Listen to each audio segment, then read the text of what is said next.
Welcome to Flea Market Stories, documenting one man's journey into the world of flea marketing. As you see there in the small video clip, that was my setup, and I think it is getting close to what's going to be my final setup. I've played around with lots of different table configurations.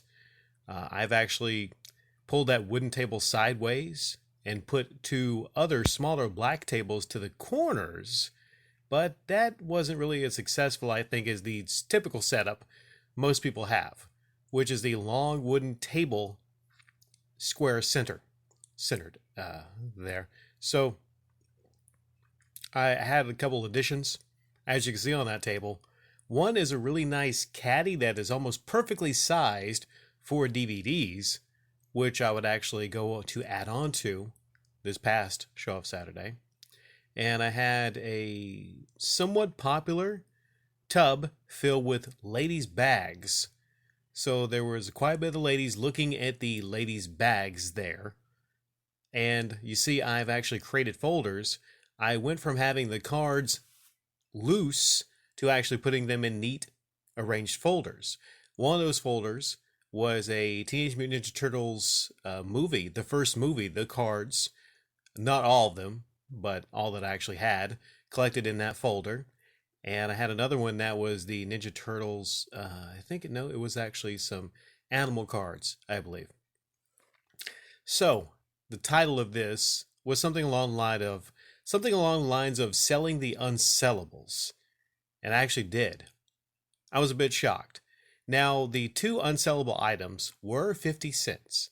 They were in my 50-cent bins, which are actually fairly popular because, it's 50-cent items. You got like a golf ball, you got a car sponge, just random items that I can't really collect and put in any other bins, so it's just random stuff. The film. The thing I didn't think I would ever sell, I was going to throw it away, which was the old ass film. Someone got that for 50 cents.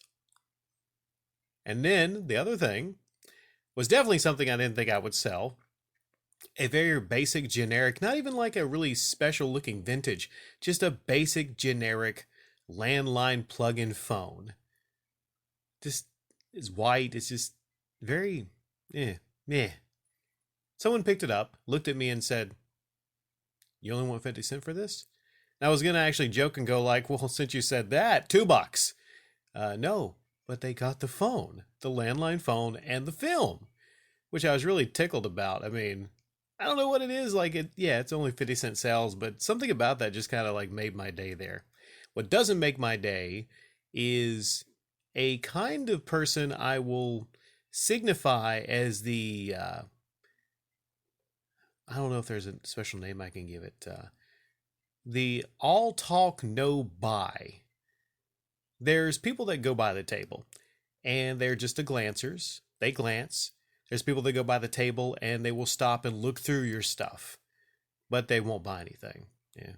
But that's even a positive because as they're looking through your stuff, that might actually cause other people to go like, "Oh, what are they interested in?" And follow them and looking through some other stuff like a competition.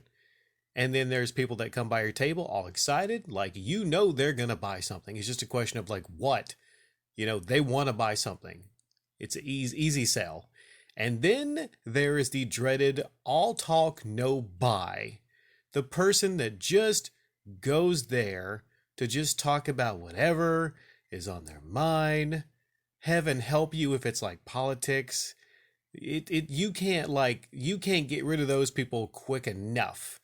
And they generally have like this very negative energy, this cloud surrounding them. There's a link between positivity and buying things and negativity. And you wonder, like, why the hell are they even there? Like, why are they even there walking around a flea market if they don't intend to even have fun or buy anything? And this guy, maybe he's not like one of the worst negative people. He's actually, I didn't have the worst time talking to him the first minute or two. But then he got into like where he was from, talking about his family. And I'm like, oh my goodness. This guy just probably needs to get laid or a wife or something like that, And that's probably the worst kind of person you could actually have at your table. So when you see this kind of person and they're a regular and they just want to talk to you, duck down, make like you're on the phone, something else, make like you just got a call. Do whatever you can to avoid that. Be friendly. Wave at them. It's like, oh, hey, how you doing? I'm on the phone right now. But yeah, yeah. You want to avoid that. Definitely want to avoid that. The last thing I will talk about is, and this is why I'm going to actually be changing the booth that I'm at. I've had problems with different booths in different areas there before. You remember, if you followed this, there was one area that was cheaper tables, but it was right beside a car audio shop. So you couldn't even like hear people. It's hard to make sales if you can't like talk to people because the music's so loud. But this particular booth and the one right beside of it, there's a building located directly right behind, like a small building, and it's kind of weird that they would put it there. And you don't realize it doesn't look like it juts out that much until you actually start the process of backing up and trying to leave. Me, I have a Chevy Impala. It's a long car. It's a very long vehicle. And when I have all my stuff in the back, it's a bit hard to kind of see out because I pack that thing down with stuff. Uh, I actually had reserved this particular booth weeks ahead of time, so I got to deal with this for a little while. And I actually probably have to, head to bed right after I upload this because I got to get there really early to make sure I get that spot, get in my spot before the other big trucks on both sides get in there. Because it's going to be really interesting for me to try to, I like to back in, that way my trunk, I can load everything into the trunk right when I'm done. I like to be able to back in for various reasons.